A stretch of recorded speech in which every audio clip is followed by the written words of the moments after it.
रवि और नितेश दोनों दोस्त हैं। जहां भी जाते हैं साथ ही रहते हैं। दोनों हॉस्टल में रूममेट हैं। जब भी कॉलेज में शनिवार होता है उसी रात को घूमने निकल जाते हैं। रविवार की सुबह हॉस्टल पहुंचते हैं।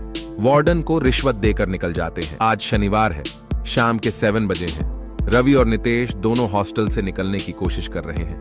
8 बज गए हैं। हॉस्टल की लाइट बंद हो गई। दोनों चुपचाप निकल गए। कमरे का दरवाजा धीरे से बंद किया। इधर उधर देखने लगे कि कोई उन्हें देख तो नहीं रहा। वो पिछले दरवाजे से बाहर आ गए जो वार्डन के सामने खुला था। दरवाजा खुलते ही भाग गए और सड़क पर रुककर हांफने लगे। जो कार उन्होंने अपने दोस्त से उधार ली थी वो पार्किंग में खड़ी थी। दोनों कार के पास आए और रवि ने अपनी जेब से चाबी निकाली और लॉक खोलकर दोनों कार में बैठ गए। आज कहाँ चले भाई? हम हर बार एक ही डिस्को बार में जाकर बोर हो गए हैं, रवि बोला। हाँ वो तो सही है, पर तुम बताओ कहाँ चले? क्या इस बार भूतिया जंगल में चले? नितेश बोला। भूतिया जंगल नहीं यार, घूमने को क्या है, खाने पीने को कोई होटल भी नहीं। एक काम करते हैं, 8 बज गए हैं, कोई होटल या बार खुला होगा। हम दोनों खाना पीना और बियर पियेंगे और आज जंगल में पार्टी करेंगे। कोई नहीं आएगा, अपना अपना मजा है। नितेश ने अपनी गाड़ी मोड़ी और जंगल में चलने लगा। रास्ते में उसने एक छोटे से होटल से खाने का सामान और बियर की बोतलें ली और वो जंगल में पहुंचने वाले थे। रवि बोला, भैया यहाँ कोई दिक्कत नहीं होगी, ये सुनसान रास्ता है।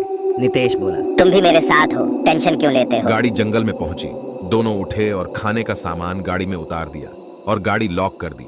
रवि बोला, भैया यहाँ अंधेरा है, कुछ दिखाई नहीं देता। नितेश ने हाथ में टॉर्च जलाई। मैंने सारा इंतजाम कर लिया है, सब कुछ ले आया हूँ। दोनों चलते रहे। जंगल में चप चप की आवाज आई। रवि ने नितेश से कहा, भाई धीरे चलो, तुम्हारे जूते कितनी आवाज करते हैं। मैं धीरे चल रहा हूँ। तुम्हारे जूते छप छप की आवाज कर रहे हैं। रवि ने अपने जूतों की तरफ देखा, फिर कहा, नहीं। अब दोनों धीरे धीरे दबे पांव चलने लगे।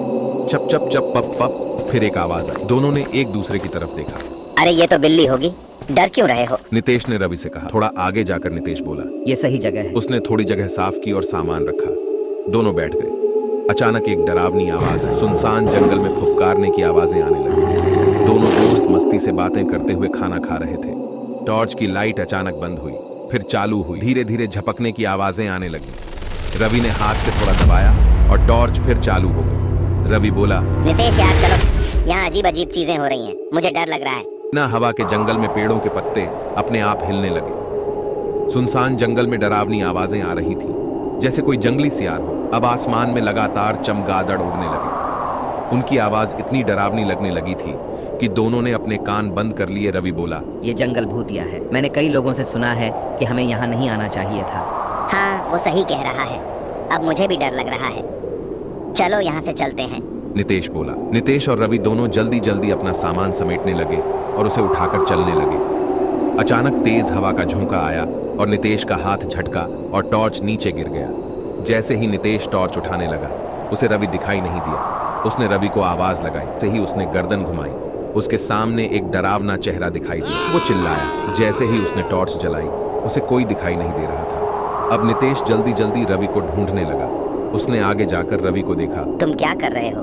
मैं तुम्हें कब से ढूंढ रहा था। रवि बोला, जल्दी यहाँ से चलो, मैं तुम्हारे साथ था। मैं तुम्हारे साथ चल रहा था, आगे जाकर तुम गायब हो गए। मैं तुम्हें देख नहीं पाया और मुझे तुम्हारे उल्टे पैर दिखाई दिए। ये वास्तव में भूत है, जल्दी आओ। वो दोनों अब तेजी से भागने लगे। चमगादड़ और आवाजें अभी भी उनका पीछा नहीं छोड़ रही। वो अपनी कार के पास पहुंचे। जैसे ही नितेश ने चाबी के लिए जेब में हाथ डाला उसे चाबियां नहीं मिली। अरे अरे चाबियां कहीं गिर गई हैं, मैं क्या करूं? क्या मैं उन्हें ढूंढूं? रवि बोला, चलो वहाँ वापस नहीं जाते, किसी तरह कार खोलो, नहीं तो हम सुबह कार ले जाएंगे।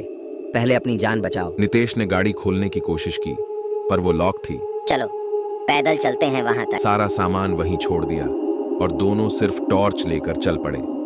थोड़ी दूर जाने पर उन्हें एक रिक्शा आता दिखा। दोनों घबरा गए, उसे रोकने की कोशिश करने लगे। रिक्शा रुका।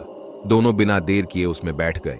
रिक्शा चल पड़ा। रिक्शा वाले ने पीछे मुड़कर देखा तो वही डरावना चेहरा दिखारवी और नितेश ने देखते ही दोनों चिल्ला उठे। अचानक साहिल चिल्लाने लगा। उसकी माँ उसके पास जाती है। साहिल, मैंने तुमसे कितनी बार कहा है कि रात को हॉरर कॉमिक्स मत पढ़ा करो। तुम्हें सपनों में बस भूत और उनकी कहानियां दिखाई देती हैं। सो जाओ। सुबह कमरे की लाइट बंद कर दी गई और साहिल सो गया और फिर से एक नई हॉरर कॉमिक के पन्नों में खो गया।